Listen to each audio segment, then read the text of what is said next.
पाकिस्तान जीत के इतने करीब है कि अब उसे सिर्फ एक ही टीम हरा सकती है और वो खुद पाकिस्तान है। अस्सलाम वालेकुम दोस्तों, जल्दी से फॉलो कर लीजिएगा। पोर्ट ऑफ स्पेन टेस्ट में पाकिस्तान ने शानदार क्रिकेट खेलकर मैच पर अपनी गिरफ्त मजबूत कर लिया है, लेकिन क्रिकेट की खूबसूरती यही है कि आखिरी गेंद तक कुछ भी हो सकता है। इस कामयाबी की बुनियाद रखने वालों में एक नाम साजिद खान का भी है।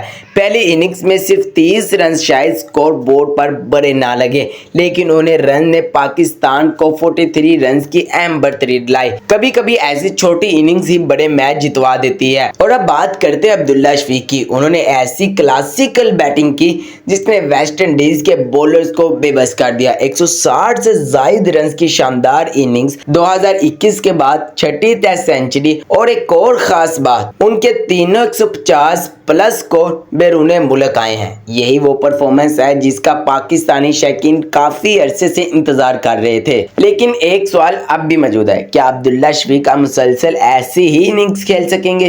क्योंकि बड़े खिलाड़ी सिर्फ एक इनिंग्स से नहीं बल्कि मुस्तकिल मिजाजी से पहचाने जाते हैं। दूसरी तरफ पाकिस्तानी स्पिनर्स ने दिन के इख्तितामी लम्हात में जबरदस्त हमला किया। सिर्फ चंद ओवर्स में वेस्ट इंडीज की 3 अहम विकेटें गिराकर उन्हें मैच तकरीबन पाकिस्तान के हक में कर दिया। इस वक्त वेस्ट इंडीज शदीद दबाव में है, मगर याद रखें पोर्ट ऑफ स्पेन में चौथी इनिंग्स में बैटिंग कभी आसान नहीं रही। अगर वेस्ट इंडीज के आखिरी जोड़ी हदफ 160 या 170 तक ले गई तो पाकिस्तान को भी सख्त इम्तिहान से गुजरना पड़ सकता है। और एक और बात, बाबर आजम के रन आउट के बाद मिडल ऑर्डर फिर तवक्कात पर पूरा नहीं उतरा। सलमान अली आगा और मोहम्मद रिजवान को अब जल्द अपनी फॉर्म वापस लानी होगी, क्योंकि आगे इंग्लैंड जैसी मजबूत टीम का चैलेंज इंतजार कर रहा है। फिलहाल तस्वीर साफ है, पाकिस्तान मैच जीतने की मजबूत पोजीशन में खड़ा है, लेकिन अब जरूरत सिर्फ यह है कि टीम जल्द अज जल्द बाकी विकेटें हासिल करे और किसी भी किस्म की गफलत से बचे।